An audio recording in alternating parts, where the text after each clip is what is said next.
వచ్చే నాయకులు రేపు పొద్దున కాంగ్రెస్ లో కూడా ఏమైనా కాంగ్రెస్ పడవ మునగపోతే వేరే పార్టీకి వెళ్ళిపోయే అవకాశం లేదంటారా? కాంగ్రెస్ పడవ అనేది మునగదది. 138 సంవత్సరాలుగా కాంగ్రెస్ పార్టీ అధికారం ఉన్నా లేకపోయినా ఒకే రకంగా ఉంటది. అధికారం వచ్చినప్పుడు పొంగిపోదు, అధికారం లేకపోతే కుంగిపోదు. ఏం రకాల ఇబ్బందులు చూడండి. మొన్న 12 మంది ఎమ్మెల్యేలు పోయినరు. ఏమైంది చెప్పండి? ఏమైనా అయిందా? కాంగ్రెస్ పార్టీ మళ్ళీ అధికారంలో వచ్చేసింది.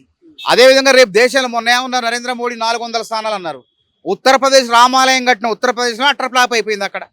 కాబట్టి నరేంద్ర మోడీ 400 కాదు కదా, సావు తప్పి కన్నులొట్టబోయినట్టు భాగస్వామ్య పక్షాలతో ప్రభుత్వాన్ని ఏర్పాటు చేశారు.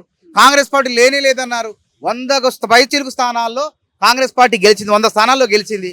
దాదాపు 200 పైచిలుకు స్థానాల్లో 2వ ప్లేస్లో ఉన్నాం మేము. ఇంకెక్కడ దగ్గర, కేంద్రంలో కూడా అధికారానికి దగ్గర ఉన్నాం. ఇట్లాంటి పరిస్థితుల్లో ఇక్కడ బీఆర్ఎస్ పార్టీ ఉనికే లేదు. అసలు భవిష్యత్తులో కోలుకుంటుంది కూడా నమ్మకం కూడా లేదు. ఇంకొక విషయం ఏంటంటే బీఆర్ఎస్ పార్టీ మీద పడినటువంటి అవినీతి మరకలు కడగాలంటే, పోవాలంటే ఇప్పట్లో కుదిరే పని కాదు. అది చాలా సమయం పడుతుంది. కాబట్టి ఎమ్మెల్యేలు స్వతహాగా ఈ మునిగిపోయే పడవలో మేము ఎందుకని చెప్పి కాంగ్రెస్ పార్టీలో వచ్చి చేరుతున్నారు. ఎంతమంది వచ్చే అవకాశం ఉంది? ఎప్పుడు వచ్చే అవకాశం వస్తారు? ఇంకా వస్తారు. ఇప్పుడు 9 మంది దాకా అయినరు. ఇంకో 9 మంది ఉంటారు. దాదాపు మొత్తం 23 మంది ఎమ్మెల్యే మొత్తం కలిపితే మొత్తం దాదాపు సగానికి సగం కూడా వచ్చే అవకాశం ఉంది. ఇంకా మొత్తం వచ్చినా ఆశ్చర్యం లేదు. చెప్పిన ఇంకా 4, 5 ఆ 4 మాత్రమే మిగిలే అవకాశం ఉండే పరిస్థితులు కనపడుతున్నాయి మనకి. దాంతో పాటుగా బీజేపీ అంటున్నది మా పార్టీలోకి ఎవరు వచ్చినా కూడా రాజీనామా చేస్తేనే మా పార్టీలోకి ఆహ్వానిస్తాము. కానీ కాంగ్రెస్ బీఆర్ఎస్ రెండు విలీనం కాబోతా ఉన్నాయనేటువంటి కామెంట్ చేస్తున్నారు. ఎట్లా వస్తారు? పాపం వాళ్ళు బీఆర్ఎస్ ఓట్లు బీజేపీకి పడ్డాయి. అది చూసి బలుపు అనుకుంటారు, వాపు చూసి బలుపు అనుకుంటున్నారు. అలా బీఆర్ఎస్ పార్టీ మీద విశ్వాసం లేక ప్రజలు వాళ్ళకి వేసారు అవకాశం. నరేంద్ర మోడీ గారు ఏదో రకరకాల అక్షింతల రాజకీయం, రామ మందిరం రాజకీయం ఇవన్నీ చేశారు. చేయటం మూలంగా అయితే వీళ్ళు ఏమనుకుంటారు? ఇప్పుడు ఈ విధంగా వాళ్ళు కర్ణాటకలో ఏం చేశారు? కాంగ్రెస్ పార్టీ 25 మంది ఎమ్మెల్యేలను కావాలని రాజీనామా చేయించిన మరుసటి రోజు జరిగిన ఎన్నికల్లో అక్కడ కాంగ్రెస్ అధికారంలోకి వచ్చింది. ఇక్కడ కూడా వీళ్ళ బీజేపీ వాళ్ళని ఎవరు నమ్మట్లే. వాళ్ళు ఎంత ప్రయత్నం చేసినా బీజేపీలో ఎవడు పోడా. కాంగ్రెస్లోకి వస్తే కేంద్రంలో అధికారం సిబిఐ ఈడీ దాడులు చేస్తామని బీఆర్ఎస్ పార్టీ ఎమ్మెల్యేలను బెదిరించినా మాకు మీ పార్టీ వద్దే వద్దు, మేము కాంగ్రెస్ పార్టీలో చేరతామని చెప్పి కాంగ్రెస్ పార్టీ క్యూ లైన్ కడుతున్నారు, దరఖాస్తులు పెడుతున్నారు. కాబట్టి బీజేపీ వాళ్ళు పాపం అట్లా కలలు కనాల్సిందే. వాళ్ళు బీఆర్ఎస్ వాళ్ళు నరేంద్ర మోడీ బీజేపీ ఒకటి కాదు, మన బీఆర్ఎస్ బీజేపీ ఒకటి కాదా? నరేంద్ర మోడీ దగ్గరకు పోయి మోకరిల్లి మళ్ళీ ఇక్కడికి వచ్చిన తర్వాత వీళ్ళని గెలిపించడం కోసమే కదా డమ్మీ అభ్యర్థులను పెట్టి దద్దమ్మలను పెట్టేసి మన బీజేపీ పార్టీ గెలిచే విధంగా కేసీఆర్ చేసింది. కాబట్టి వాళ్ళు ఒకటనేది ప్రజలందరికీ అర్థమైపోయే గత అసెంబ్లీ ఎన్నికల్లో కవితను అరెస్ట్ చేయకపోవడం వల్లే అర్థమైపోయింది. బీజేపీ బీఆర్ఎస్ ఒకటి కాబట్టి వీళ్ళకి ఓట్లు వేయొద్దని కాంగ్రెస్ పార్టీ గెలిపించారు. కాబట్టి ప్రజలందరూ కూడా క్లారిటీతో ఉన్నారు. పాపం బీజేపీ వాళ్ళు మాత్రం ఇంకా భ్రమల్లో చెప్పి బతుకుదాం అనుకుంటారు. కానీ ఇక్కడ పప్పులు ఉడకవు. నెక్స్ట్ టైం కూడా రాష్ట్రంలో, కేంద్రంలో భారతీయ జనతా పార్టీ, ఇక్కడ భారతీయ జనతా పార్టీ అసలు రాదు, కేంద్రంలో రాదు. కాంగ్రెస్ పార్టీ నెక్స్ట్ అధికారంలోకి మళ్ళీ కేంద్రంలో రాబోతుంది. కానీ రానున్నటువంటి పంచాయతీ ఎన్నికలు, లోకల్ బాడీ ఎన్నికల్లో ఇప్పటికే బీఆర్ఎస్ భూస్థాపితమైంది. కాంగ్రెస్ 7 నెలల పరిపాలనలో ప్రజలు విశ్వసించట్లేదు. ఖచ్చితంగా బీజేపీ గ్రౌండ్ లెవెల్లో మొత్తం రాబోతుంది అంటున్నారు. అసలు బీజేపీకి అసలు గ్రౌండ్ లెవెల్లో లేని క్షేత్రస్థాయిలో ఎక్కడుంది బీజేపీ? అసలు సర్పంచ్లు ఎంతమంది ఉన్నారు? జెడ్పీటీసీలు ఎంతమంది ఉన్నారు? ఎంపీటీసీలు ఎంతమంది ఉన్నారు?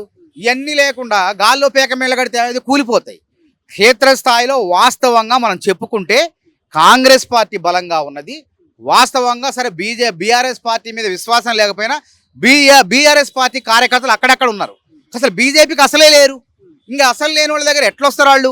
ఇంకేమైనా దొడ్డిదారులు రావాలి, అందులో కూడా ఈవీఎం మనం మిషన్ పెట్టి ఓట్లు గుద్దుకోవాలి మరి. కాబట్టి అది సాధ్యం కాదు. బ్యాలెట్ పేపర్ మీద ఉంటాయి కాబట్టి సాధ్యం కాదు. స్థానిక సంస్థల ఎన్నికల్లో కూడా బరాబర్ మేము వస్తాం. ప్రజల్లో విశ్వాసం ఉంది. విశ్వాసం లేనిది ఎవరికాయ అంటే వీళ్ళకి రాజకీయ ప్రతిపక్షంలో ఉన్నటువంటి బీజేపీకి రాజకీయ కాంక్షతో అధికారం రావాలని చెప్పి మాట్లాడుతుంది. వాళ్ళకి విశ్వాసం లేదు. ప్రజలంతా కాంగ్రెస్ పార్టీ పట్ల ఇంకా విశ్వాసంతో ఉన్నారు. 4,00,000 4.5 లక్షలు ఇల్లు కడతారు, మాకు 2 లక్షలు రుణమాఫీ చేస్తుంది, రైతు భరోసా ఇస్తారు, నిరుద్యోగులు 2 లక్షల ఉద్యోగాలు భర్తీ చేస్తారు, ఉద్యోగస్తులు 1వ తారీఖు జీతాలు పొందుతూ హాయిగా ఉన్నారు, మహిళలు ఉచిత బస్సు ప్రయాణం చేస్తూ ఆనందంగా ఉన్నారు. ఇక ఎవరయ్యా బాధపడేదంటే ఇటు బీజేపీ బీఆర్ఎస్ పార్టీ నాయకులు. మీరు ఒక వార్త చూసే ఉంటారు, కేటీఆర్ గారు ట్వీట్ చేసిర్రు. గతంలో ఇచ్చినటువంటి పెన్షన్లు కావచ్చు, ఇతగా రైతు బంధు లాంటివి రికవరీ చేస్తూ ఉంది ఇవాళ కాంగ్రెస్ ప్రభుత్వం. ఖచ్చితంగా ప్రజలు తిరగబడి కొడతారు కాంగ్రెస్ వైఖరిని చూసి అని చెప్పేసి కేటీఆర్ కామెంట్. వాళ్ళు తప్పు చేశారు. రియల్ ఎస్టేట్ వ్యాపారం చేసి వెంచర్లు చేసే భూములకు కూడా 17 లక్షలు 20 లక్షల రూపాయలు రైతు బంధు ఇస్తారండి. అది ఎంత మనం గట్టిన పన్నుల ద్వారానే కదా. ఎంత దుర్వినియోగం అది, ఎంత మోసం. అసలు చట్ట ప్రకారం వాళ్ళని శిక్షించాలి. అసలు ఇచ్చినోడు ఎవడైతే అధికారులను కూడా శిక్షించాలా. సంక్షేమ పథకం అంటే ఏమనుకున్నారు మీరు అసలు? దారిద్ర్య రేఖకు ఎవరైతే దిగువన ఉంటారో, దారిద్ర్య రేఖకు దిగువన ఉన్నటువంటి పేదవాళ్ళని ఎగువకు తీసుకురావాలంటే అభివృద్ధి పదంలో తీసుకురావాలనేది సంక్షేమ పథకం. దాని విలువను కూడా దిగజార్చే ప్రయత్నం చేసింది. 100 ఎకరాల నోడు మల్లారెడ్డి లాంటి 100 ఎకరాల నోడు కూడా మంత్రికి కూడా ఇస్తారండి రైతు బంధు? చెప్పండి, ఎంత నీచమైనటువంటి రాజకీయం ఇది. ఆ మల్లారెడ్డికి ఇచ్చే బదులు పేదవాళ్ళకి ఇస్తే, 100 మంది పేదవాళ్ళకి ఇస్తే వాళ్ళ జీవితాలు హాయిగా ఉండే. ఎవరైతే తప్పుడు మార్గాల ద్వారా ప్రభుత్వ పథకాలు లబ్ధి పొందారో అట్లాంటి వాళ్ళు కాంగ్రెస్ నాయకులైనా సరే రేవంత్ రెడ్డి గారు వదిలిపెట్టాడు, గుర్తుపెట్టుకోండి. అట్లాంటి ఇప్పుడు అదే అంటున్నాం, మేము నోటీసులు ఇవ్వడం తప్ప? చట్ట ప్రకారం 17 లక్షల రూపాయలు రియల్ ఎస్టేట్ భూమి, రైతు అది వ్యవసాయ భూమి అయినా అర్థం ఉండేదే. సాగు చేసి పేదవాడు పట్టెడు అన్నం పెడతారు ప్రజలకు అని చెప్పి, రైతన్న అన్నదాత ఇతడు అనుకునే వాళ్ళకి ఇచ్చిన అర్థం ఉంది.